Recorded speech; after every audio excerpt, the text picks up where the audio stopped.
Pagi ini saya ditaruh Tuhan untuk sharing firman. Temanya adalah Aku tahu betapa Tuhan mengasihiku. Wow, aku tahu betapa Tuhan mengasihiku, ya. Kita akan lihat di 1 Yohanes 4 ayat 16 di IMB mengatakan kita telah mengenal dan percaya akan kasih Elohim kepada kita. Elohim adalah kasih. Siapa yang tinggal dalam kasih, ia tinggal di dalam Elohim, dan Elohim di dalam dia. Kemudian kalau Living Bible, saya bacakan artinya saja, terjemahannya. 1 Yohanes 4 ayat 16, kita tahu betapa Tuhan mengasihi kita, karena kita telah merasakan kasih-Nya, dan karena kita mempercayainya ketika Ia mengatakan bahwa Ia sangat mengasihi kita. Tuhan itu kasih, dan siapa yang hidup di dalam kasih, hidup bersama dengan Tuhan, dan Tuhan hidup di dalamnya. Nah, kalau saya ganti kitanya dengan aku tahu betapa Tuhan mengasihiku, karena aku telah merasakan kasih-Nya, dan karena aku mempercayainya ketika Ia mengatakan bahwa Ia sangat mengasihiku. Tuhan itu kasih, dan siapa yang hidup di dalam kasih, hidup bersama dengan Tuhan, dan Tuhan hidup di dalamnya. Aku tahu di sini adalah dalam bahasa Yunani itu ginosko, Bapak Ibu. Aku ginosko, aku tahu betapa Tuhan mengasihiku, karena aku telah merasakan kasih-Nya, dan karena aku mempercayainya ketika Ia mengatakan bahwa Ia sangat mengasihiku. Ginosko, aku tahu. Itu aku mengetahui, aku memahami, aku merasakan betapa Tuhan mengasihiku. Aku mengerti, aku menyadari, aku mengenal betapa Tuhan mengasihiku. Itu arti kata ginosko, Bapak Ibu. Arti kata ginosko dalam ungkapan Yahudi juga untuk hubungan seksual antara pria dan wanita, hubungan intim, di mana pengenalan yang intim itu terjadi dalam hubungan seksual antara pria dan wanita. Jadi mengetahui di sini, aku mengetahui, aku mengerti, aku memahami, aku mengenal tuh begitu intimnya, Bapak Ibu. Betapa Tuhan mengasihiku, itu luar biasa. Di dalam Amplified Bible, and we know di sini understand, recognize, are conscious of by observation and by experience. Itu artinya aku tahu, aku mengerti, aku menyadari setelah mengadakan penyelidikan dan pengalaman, mengalami Tuhan, ya, mengalami kasih Tuhan. Jadi setelah itu dilakukan, bahkan melakukan penyelidikan dan mengalami pengalaman, experience dengan Tuhan, betapa Tuhan mengasihiku. Itu dalam Amplified Bible, ya. Aku tahu, aku mengerti, aku menyadari, memahami, mengenal betapa Tuhan mengasihiku. Betapa Tuhan mengasihiku karena aku telah merasakan kasih-Nya, dan karena aku mempercayainya ketika Ia mengatakan bahwa Ia sangat mengasihiku. Di sini, aku di sini bukan hanya tahu menggunakan logika, tapi perasaannya ikut, Bapak Ibu. Karena aku telah merasakan kasih-Nya, perasaannya ikut. Jadi jiwa, pikiran, perasaan, dan kehendak jiwa kita itu benar-benar menerima. Jiwa kita itu benar-benar menerima, menyadari betapa Tuhan mengasihi kita. Jiwaku itu benar-benar menerima, jiwaku itu benar-benar menerima, menyadari betapa Tuhan mengasihiku. Itu sampai pengetahuan kita itu begitu mendalam karena mengalami kasih Tuhan. Karena benar-benar seluruh pikiran, perasaan kita itu mengalami, menyadari betapa Tuhan mengasihi kita, mengasihiku. Dan dikatakan di 1 Yohanes 4 ayat 16 berikutnya, dan karena aku mempercayainya ketika Ia mengatakan bahwa Ia sangat mengasihiku. Jadi bukan jiwa kita saja yang begitu menyadari, juga karena kita percaya, mempercayai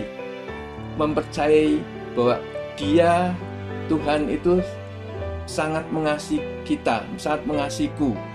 Nah, seringkali, ya Bapak Ibu, kita berhubungan dengan orang, ada cerita sekilas ya, ada sepasang muda-mudi, waktu itu pacaran, si pemuda ini dikenalkan oleh adik temannya punya adik, itu perempuan, dikenalkan, dan waktu melihat fotonya itu dia jatuh cinta ya. Ini cerita pada umumnya ya. Dia jatuh cinta, melihat fotonya, dan kemudian ingin kenalan. Si kakaknya ngomong ke adiknya bahwa temannya mau kenalan, dan mereka akhirnya ketemu. Sebelumnya kakaknya bilang bahwa temannya itu mencintai adiknya. Si adik waktu melihat foto dari teman kakaknya ini, dia juga tertarik, dan mereka akhirnya pacaran. Tapi waktu pacaran ini semakin dekat mereka, si pemuda kemudian ngomong, "Aku mencintaimu." Jadi si wanita ini begitu bahagia karena dari perkataan si pemuda mengeluarkan perkataan "aku mencintaimu", bukan lagi dari kata kakaknya atau orang lain, tapi dia sendiri mendengar dari mulut sang pemuda kekasihnya, "Aku mencintaimu." Wow, itu membuat hati si wanita itu mantap, Bapak Ibu. Demikian juga Bapak Ibu, kita dengan Tuhan, kita itu taunya itu bukan hanya dari kata orang, tapi Tuhan sendiri berbicara kepada kita masing-masing pribadi. Di Yesaya 43 ayat 4, Tuhan berkata, "Oleh karena engkau berharga di mataku dan mulia, dan aku Tuhan mengasihimu." Aku Tuhan mengasihimu. Wow. Waktu saya mendapat hal ini itu luar biasa. Hati saya berbunga-bunga, Bapak Ibu. Oleh karena saya ini dianggap berharga di mata Tuhan dan mulia, dan Tuhan mengasihi saya, itu luar biasa. Itu perkataan Tuhan yang saya terima, dan tentu hari ini Bapak Ibu terima juga bahwa Tuhan mengasihimu dan engkau berharga dan mulia di mata Tuhan. Engkau sangat berharga dan mulia di mata Tuhan, dan Tuhan mengasihimu. Oh, itu perkataan yang luar biasa Bapak Ibu. Dan kita tahu perkataan Tuhan itu tidak pernah berdusta. Dia mengatakan apa adanya, dan itulah kata-kata yang penuh kekekalannya, penuh kasih dan penuh kuasa. Di Yeremia 31 ayat 3a juga Tuhan berkata, "Aku telah mengasihimu dengan kasih yang kekal." Jadi perkataan Tuhan ini, kalau seperti perwira Kapernaum ya, satu patah kata saja, "Tuhan, hambaku disembuhkan." Wow, satu patah kata saja dari mulutmu, "Tuhan, hambaku disembuhkan." Itu cerita di Matius 8, bagaimana seorang perwira di Kapernaum mau datang pada Yesus. Yesus mau datang ke rumahnya, tapi perwira ini berkata, "Tidak usah datang ke rumahku, cukup satu patah kata saja, hambaku akan sembuh." Dan itu luar biasa. Hari ini, pagi ini Bapak Ibu, engkau mendengar bukan hanya satu patah kata saja, tapi beberapa kata-kata Tuhan untukmu.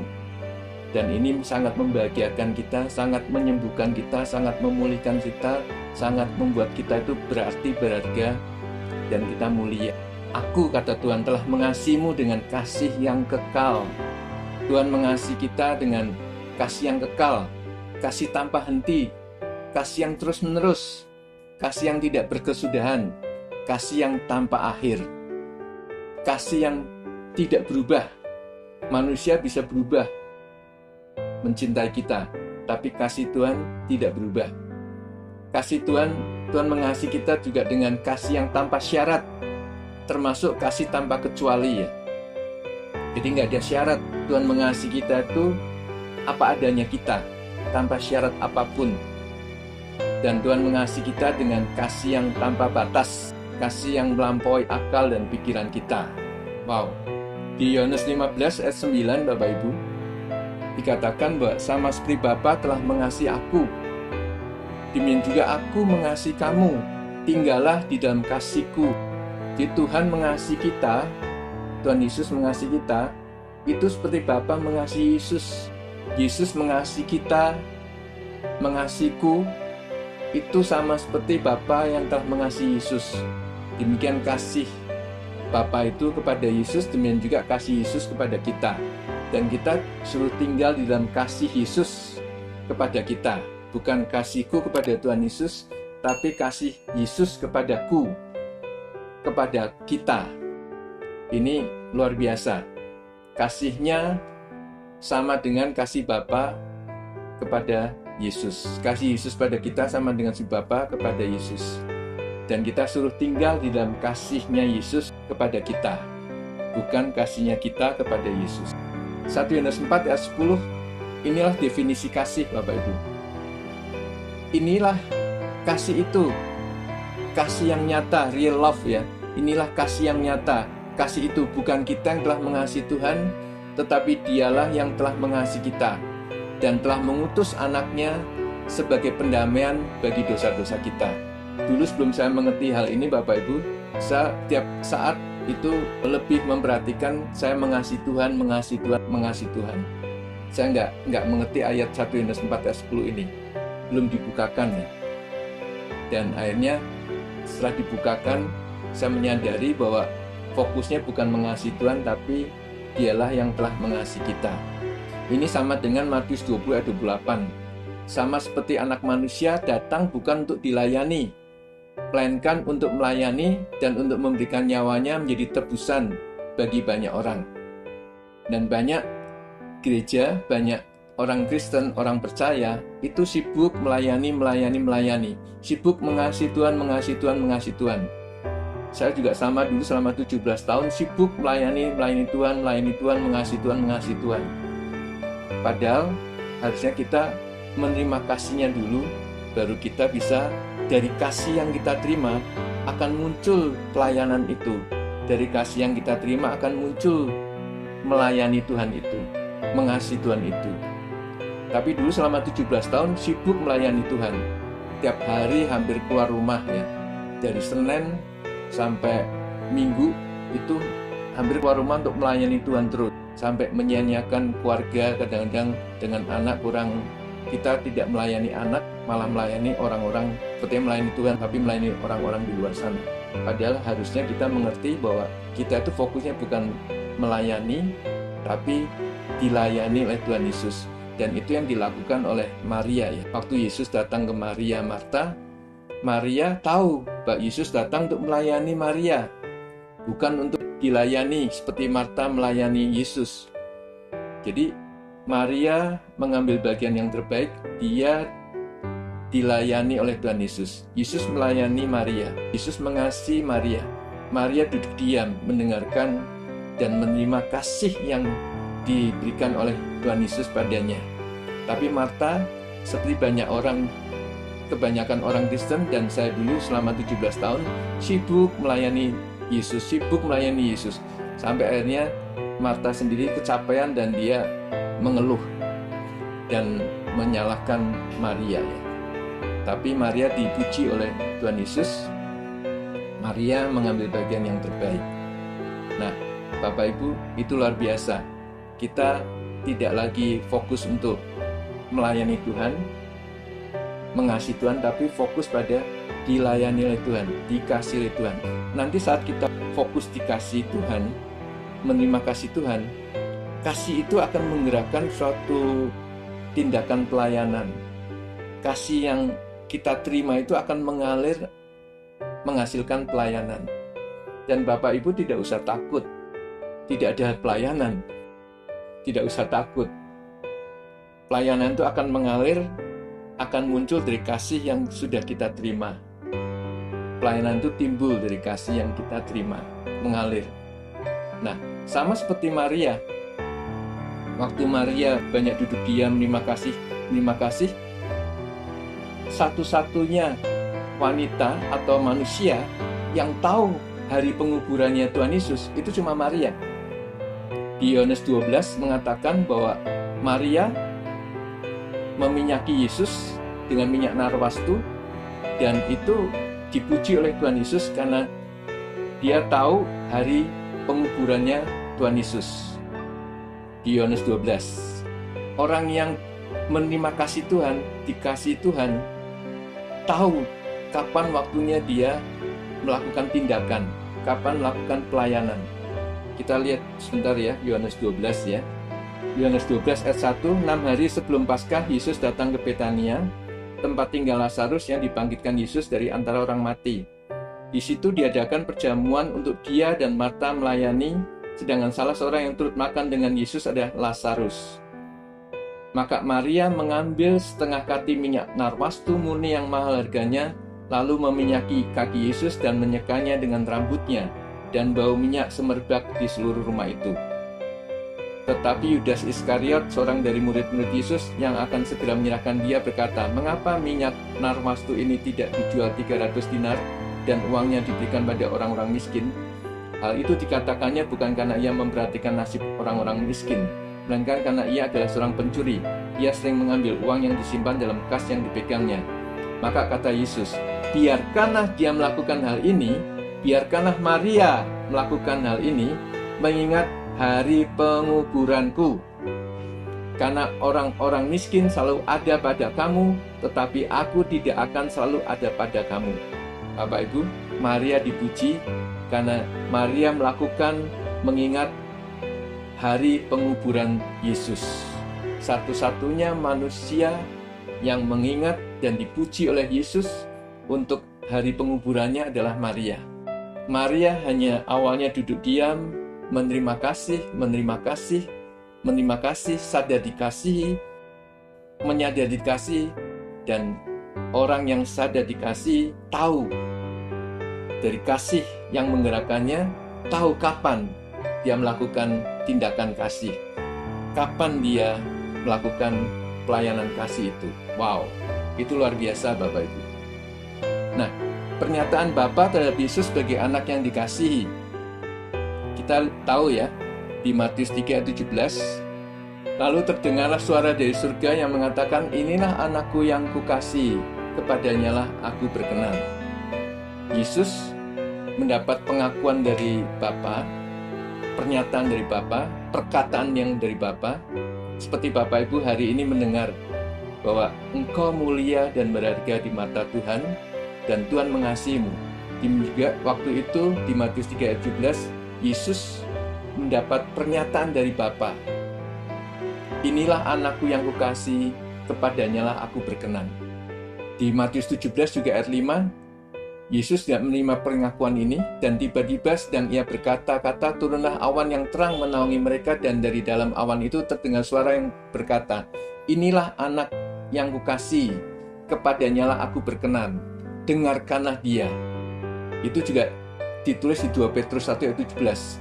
"Kami menyaksikan bagaimana ia menerima kehormatan dan kemuliaan dari Tuhan Bapa, ketika datang padanya suara dari yang mulia yang mengatakan, 'Inilah anak yang kukasihi, kepadanyalah aku berkenan.'" Bapak Ibu, ini luar biasa. Di dalam kasih ada penerimaan, ada deklarasi, ada pernyataan dari Bapa, dari Tuhan. Nah, sejak pengakuan Bapa kepada Yesus bahwa Yesus berkenan dan menjadi anak yang dikasihi, itu Yesus mengatasi pencobaan di padang gurun, Bapak Ibu. Sejak itu dia melakukan hal yang luar biasa. Sejak dia mendengar pernyataan pengakuan Bapa bahwa Yesus berkenan dan menjadi anak yang dikasihi, itu Yesus luar biasa. Yesus mengatasi pencobaan di padang gurun. Yesus tampil di Galilea, wilayah bangsa-bangsa lain, memberitakan pertobatan dan kerajaan surga sudah dekat. Yesus memanggil murid-murid yang pertama. Yesus mengajar dan menyembuhkan banyak orang. Wow. Sejak saat Yesus menerima pernyataan dikasihi dan berkenan, itu terjadi perubahan yang luar biasa, Bapak Ibu. Demikian juga untuk Bapak Ibu yang hari ini mendengar bahwa engkau berharga dan mulia di mata Tuhan, dan Tuhan mengasihimu. Itu engkau akan berubah luar biasa. Hari-hari mendatang engkau akan dipakai Tuhan luar biasa, menerima pernyataan-pernyataan Tuhan yang luar biasa, menerima pewayan-pewayan Tuhan yang luar biasa. Itu tadi cerita tentang Yesus ya. Sekarang tentang Daud, Bapak Ibu. Daud itu David, artinya yang dikasihi, beloved. anak bungsu Isai, suku Yehuda, dan Raja Israel kedua. Daud ini memang tahu bahwa ayah dan ibunya itu tidak terlalu mengasihi, tidak terlalu memperhatikan. Nanti Bapak Ibu bisa baca ya di kisah-kisah Daud, di mana waktu pemilihan raja, Daud seperti tidak dipanggil untuk terpilih menjadi raja ya. Nah, dikatakan di Mazmur 27 ayat 10 dan 13, sekalipun ayahku dan ibuku meninggalkan aku, namun Tuhan menyambut aku. Tuhan menyambut aku, kata Daud. Tuhan memperhatikanku, mengasihiku. Ayat 13, sesungguhnya aku percaya akan melihat kebaikan Tuhan di negeri orang-orang yang hidup.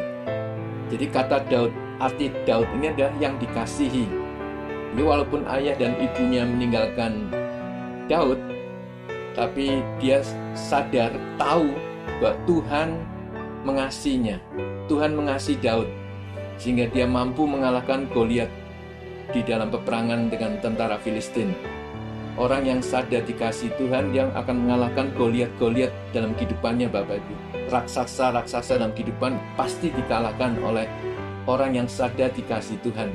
Dalam Perjanjian Baru, nama Daud disebut 58 kali, termasuk gelar yang berulang-ulang diberikan pada Yesus.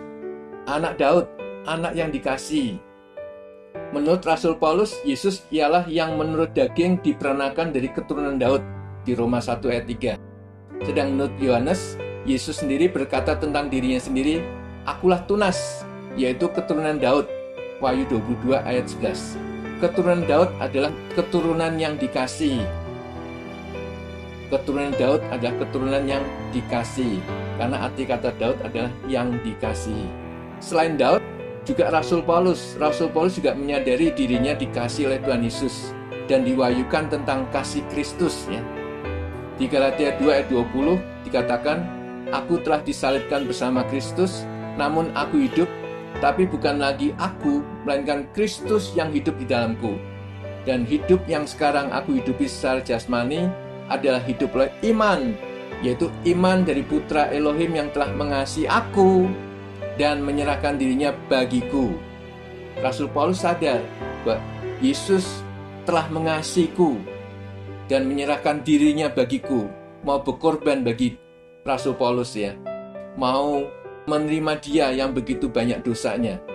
Nah, di Efesus 3 ayat 17-19, inilah pewahyuan yang diterima oleh Paulus, sehingga oleh iman Kristus berdiam di dalam hatimu, supaya kamu berakar dan diteguhkan dalam kasih, dan bersama dengan semua orang kudus, kamu dimampukan untuk dapat memahami betapa lebar, panjang, dalam, dan tinggi kasih Kristus, serta mengenal kasih Kristus yang melampaui pengetahuan itu, sehingga kamu dapat dipenuhi dengan seluruh kepenuhan Elohim. Jadi Rasul Paulus juga menekankan untuk perlunya kita menyadari untuk kita betapa besar Tuhan mengasihi kita, betapa lebar, panjang, dalam, dan tinggi kasih Tuhan, kasih Kristus yang melampaui akal manusia itu memenuhi kita.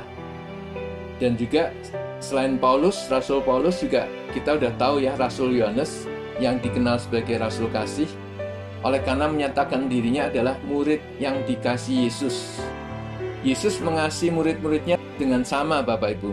Sebetulnya Yesus mengasihi murid-muridnya dengan sama, namun Yohanes yang paling menyadari bahwa ia dikasihi Yesus. Semua murid dikasihi Yesus sama, namun Yohanes yang paling menyadari bahwa ia dikasihi Yesus, sebab ia menerima pewahyuan betapa besar kasih Yesus baginya. Jadi tidak dikatakan bahwa Yohanes itu murid yang paling dikasihi Yesus, enggak loh Bapak Ibu. Ditulisnya begini, ia menyadari menjadi murid yang dikasihi Yesus, bukan murid yang paling dikasihi Yesus, enggak. Karena Yohanes hanya ingin mengingatkan bahwa sadarilah bahwa kita itu sangat dikasihi Yesus. Dia tidak ditulis murid yang paling dikasihi Yesus, karena dia tidak mau ada persaingan di dalam dikasihi itu. Yang ditulis adalah murid yang dikasihi Yesus, bukan murid yang paling dikasihi Yesus. Dan ini Yohanes menulis ini supaya kita, kasih Yesus pada kita itu tidak sama dengan kasih manusia terhadap anaknya atau orang lain, begitu Bapak Ibu. Kalau kasih manusia, seperti saya dulu, ya Bapak Ibu, saya punya orang tua. Orang tua saya itu punya 3 anak, dan saya anak yang paling dikasihi dari 3 anak ini, karena saya anak yang bungsu, anak yang paling dikasihi. Saya sadar, saya tahu saya anak yang paling dikasihi, saya anak yang dikasihi. Nah, kalau manusia, orang tua terhadap anak-anaknya, itu hanya bisa jika mengasihi 1 anak, itu hanya itu aja yang dikasihi. Tapi kok Tuhan berbeda, Bapak Ibu. Waktu mengatakan murid yang dikasihi, itu tuh menyatakan sebetulnya mereka juga semua dikasihi oleh Tuhan Yesus. Tapi respon Yohanes adalah menjadi murid yang dikasihi itu sadar akan bahwa dia itu sangat dikasihi oleh Yesus. Jadi setiap kita ini sebetulnya dikasihi oleh Yesus. Sama kasih Yesus pada saya, sama dengan kasih Yesus pada anak Tuhan semua di sini, sama. Tapi yang diberikan di ayatnya adalah supaya kita itu menyadari bahwa kita itu sangat dikasihi. Kita meresponi. Kalau saya punya anak ya Bapak Ibu, 3 anak saya itu semuanya sama ya, sangat mengasihi mereka satu persatu. Dan kalau ada satu anak yang kemudian responnya itu sangat kelihatan ya, itu hati saya itu bahagia sekali. Bahagia sekali melihat respon daripada anak saya yang terima kasih saya begitu. Atau contoh lain ya, kalau saya memberitakan firman Tuhan seperti ini, atau dalam pemuritan, saya mengajarkan tentang firman Tuhan, terus ada yang merespon, terima kasih ya Pak, terima kasih, saya diberkati sekali, saya dipulihkan, saya mendapat pemulihan. Wow, itu respon begitu tuh membuat hati saya itu bersuka cita, bahagia Bapak Ibu. Nah, demikian juga Bapak Ibu, Yohanes 11 ayat 1, ini cerita tentang Lazarus dibangkitkan. Ada seorang yang sedang sakit namanya Lazarus. Ia tinggal di Betania, kampung Maria dan adiknya Marta. Maria ialah perempuan yang pernah meminyaki kaki Tuhan dengan minyak mur dan menyekanya dengan rambutnya. Dan Lazarus yang sakit itu adalah saudaranya. Kedua perempuan itu mengirim kabar kepada Yesus, Tuhan, dia yang Engkau kasih sakit. Ini Maria dan Marta ini luar biasa Bapak Ibu. Dia tahu bagaimana mengatakan pada Yesus. Dikatakan bahwa Tuhan, dia, Lazarus, yang Engkau kasihi, yang Engkau kasih sakit. Itu luar biasa Bapak Ibu. Ini Maria Marta itu mengerti, menyadari bagaimana meresponi tentang kasihnya Tuhan pada Lazarus. Luar biasa Bapak Ibu. Waktu seseorang meresponi identitas sejati Yesus, maka identitas sejati Yesus itu akan mengalir pada kita Bapak Ibu. Saat kita mengakui, menyadari identitas Yesus itu, sang kasih itu, kita mengakuinya, maka kasih itu makin meluap kepada kita Bapak Ibu.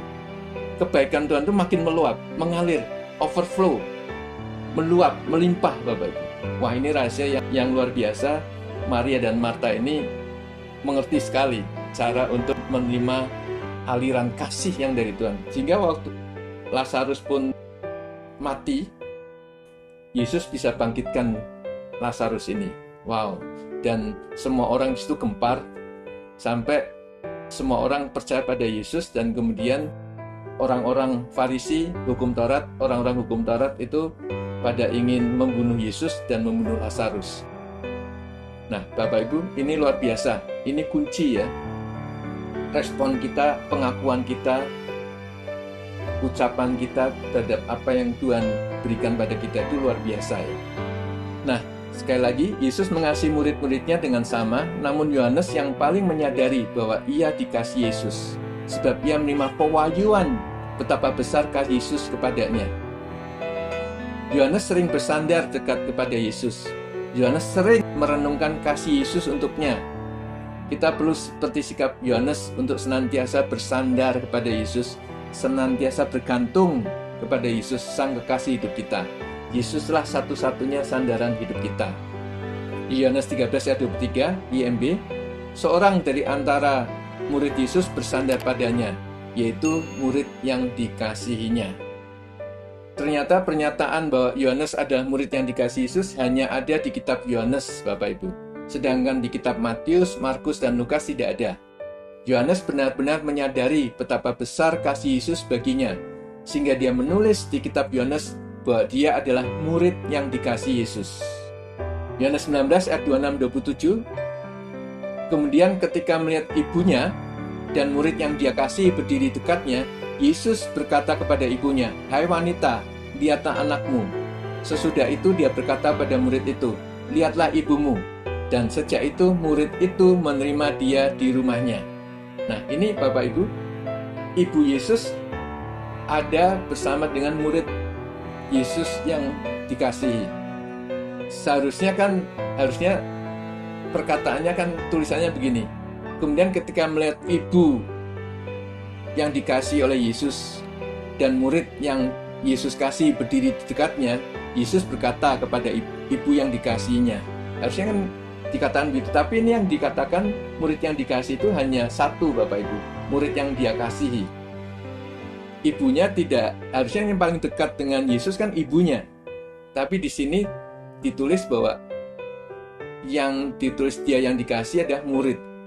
Jadi ini sungguh-sungguh luar biasa bahwa Yohanes menulis bahwa dia itu murid yang dia kasihi. Itu pernyataan yang luar biasa ya. Yesus sangat mempercayai Yohanes dan memberikan otoritas kuasa untuk merawat ibu jasmani Tuhan Yesus. Orang yang menyadari dikasihi Yesus akan menerima kepercayaan dan kuasa dari Tuhan Yesus untuk merawat dan memelihara kehidupan banyak orang. Yohanes 20 ayat 1-4. Pada hari pertama minggu itu, pagi-pagi sekali ketika hari masih gelap, datanglah Maria Magdalena ke kubur, dan ia melihat batunya sudah terguling dari kubur itu. Sebab itu ia berlari dan mendatangi Simon Petrus dan kepada murid yang lain yang dikasihi Yesus. Ia berkata, "Mereka telah mengambil Tuhan dari kubur itu, dan kita tidak tahu di mana mereka meletakkannya." Kemudian Petrus dan murid yang lain itu, murid yang dikasihi itu, keluar dan mereka pergi ke kubur itu. Keduanya berlari bersama, tetapi murid yang lain, murid yang dikasihi itu, berlari lebih cepat daripada Petrus dan tiba pertama di kubur itu. Yohanes yang dikatakan murid yang dikasihi itu dan Simon Petrus berlari bersama ke kubur Yesus. Namun Yohanes lebih dahulu tiba. Orang yang menyadari dikasihi Yesus senantiasa rindu bertemu dengan Yesus sang kekasih hatinya. Rindu dengan Yesus ya. Orang yang menyadari dikasihi Yesus tidak mau terpisah dengan Yesus sang kekasih hatinya. Yohanes 21 ayat 5-7. Lalu Yesus berkata kepada mereka, "Hai anak-anak, apakah kamu mempunyai makanan?" Mereka menjawab kepadanya, "Tidak." Dan dia berkata pada mereka, "Tebarkanlah jalamu ke sebelah kanan perahu, maka kamu akan mendapatkan." Lalu mereka menebarkan jalannya, tetapi tidak mampu lagi menariknya karena demikian banyaknya ikan. Lalu murid yang dikasihi Yesus itu berkata kepada Petrus, "Itu Tuhan." Maka ketika mendengar bahwa itu adalah Tuhan, Simon Petrus mengenakan pakaiannya sebab ia tidak berpakaian, lalu menceburkan dirinya ke danau. Yohanes mampu melihat Yesus dibanding murid-murid Yesus yang lain. Yohanes sangat mengenal Yesus, walau di tengah kesulitan yang dialami para murid Yesus. Orang yang menyadari dikasihi Yesus mampu melihat Yesus dalam segala permasalahan kehidupan ini. Karena menyadari Yesus tidak akan membiarkannya sendirian, dan Yesus merupakan jawaban dari segala segi kehidupan ini. Amin, Bapak Ibu ya. Terakhir dari kisah Yohanes yang murid yang dikasihi, Yohanes 21 ayat 20. Ketika Petrus berpaling, ia melihat murid yang dikasihi Yesus itu sedang mengikuti. Ya, ini ia yang pada saat perjamuan malam itu bersandar padanya dan bertanya, "Tuhan, siapakah yang mengkhianati engkau?" Yohanes senantiasa mengikuti Yesus kemanapun Yesus melangkah. Orang yang menyadari dikasihi Yesus senantiasa mengikuti langkah-langkah Yesus dan selalu memandang Yesus sang kekasih hatinya. Nah, resumenya Bapak Ibu ya, menyadari dikasihi Tuhan membuat kita satu ya, kita mengalami perubahan. Orang itu berubah karena dikasih, bukan karena diancam hukuman atau ditakut-takutin. Bapak Ibu, orang itu berubah karena dikasihi. Waktu saya menerima bahwa saya dikasih Tuhan, hidup saya berubah. Saya berubah, Bapak Ibu. Akibatnya, dulunya saya suka nuntut pasangan saya. Sejak saat itu saya, karena menerima kasih-Nya Tuhan tanpa syarat, saya tidak lagi menuntut pasangan saya. Orang yang menyadari dikasih Tuhan pasti berubah. Mau cepat atau lambat, pasti berubah. Orang itu berubah karena dikasih, bukan karena diancam, hukuman, atau ditakut-takutin. Kalau Bapak Ibu mau mengubah pasangan Bapak Ibu, itu sulit, nggak bisa. Hanya Tuhan yang bisa mengubah. Dan hanya kasih atau Tuhan itu yang bisa mengubah pasangan Bapak Ibu. Kasihlah pasangan Bapak Ibu, dan dengan kasih-Nya itu ada kuasa untuk mengubah. Kasih-Nya membuat orang berubah. Yang kedua, iman kita menjadi aktif. Waktu kita sadar dikasih, iman kita menjadi aktif. Karena iman bekerja oleh kasih. Iman bekerja oleh kasih. Percaya kasih itu membuat iman bekerja. Sehingga percaya itu membuat aktif ya. Percayakan segala sesuatu. Orang yang sadar dikasih itu percaya segala sesuatu yang dilakukan oleh sang kekasih. Percaya. Dalam hal apapun dia percaya kepada sang kekasihnya, sang kasihnya. Bahwa segala sesuatunya itu adalah demi dia, demi saya. Kalau saya sadar dikasih oleh Tuhan, segala sesuatu yang Tuhan lakukan itu demi saya. Saya senantiasa mengharapkan segala sesuatu yang terbaik. Percaya segala sesuatu, karena kasih itu percaya segala sesuatu, kasih itu sabar menanggung segala sesuatu, percaya segala sesuatu, dan mengharapkan segala sesuatu. Jadi waktu saya sadar dikasih Tuhan, maka saya sabar menanggung segala sesuatu, percaya segala sesuatu, percaya bahwa segala sesuatu itu Tuhan berikan yang terbaik bagi saya. Apapun kejadian kehidupan ini, ada percaya segala sesuatu yang Tuhan berikan pada saya itu yang terbaik, dan mengharapkan segala sesuatu yang terbaik dari Tuhan, dari sang kekasih kita. Yang ketiga, orang yang menyadari dikasih Tuhan, kita itu mengalirkan kasih-Nya tanpa usaha. Secara alamiah kasih-Nya mengalir dalam kehidupan kita sehari-hari. Dan Tuhan adalah kasih. Tuhan di dalamku, aku di dalam Tuhan. Sebenarnya adalah aku adalah kasih itu sendiri. Artinya saat kita sudah menyatu manunggal dengan sang kasih, kita adalah mengalirkan kasih itu sendiri. Itu Bapak Ibu. Terakhir ya Bapak Ibu ya. Dari ayat yang tadi yang pertama, 1 Yohanes 4 dan 16a, saya harap Bapak Ibu ini diingat, diperkatakan, diulang-ulang. Aku tahu betapa Tuhan mengasihiku, karena aku telah merasakan kasih-Nya, dan karena aku mempercayainya ketika Ia mengatakan bahwa Ia sangat mengasihiku. Aku menyadari betapa Tuhan mengasihiku, karena aku telah merasakan kasih-Nya, dan karena aku mempercayainya ketika Ia mengatakan bahwa Ia sangat mengasihiku. Siapakah yang akan memisahkan kita dari kasih Kristus? Kesukaran, atau kesulitan, atau penganiayaan, atau kelaparan, atau ketelanjangan, atau bahaya, atau pedang? Tidak ada yang dapat memisahkan kita dari kasih Kristus. Karena itu Rasul Paulus bisa berkata gini, sebab aku yakin bahwa baik kematian maupun kehidupan, baik malaikat-malaikat maupun penguasa-penguasa, baik yang sekarang maupun yang akan datang, atau kuasa-kuasa, baik yang di atas maupun di bawah, ataupun makhluk ciptaan yang lain, tidak akan dapat memisahkanku dari kasih Bapa yang ada dalam Kristus Yesus Tuhan kita. Amin. Tuhan Yesus memberkati Bapak Ibu semua.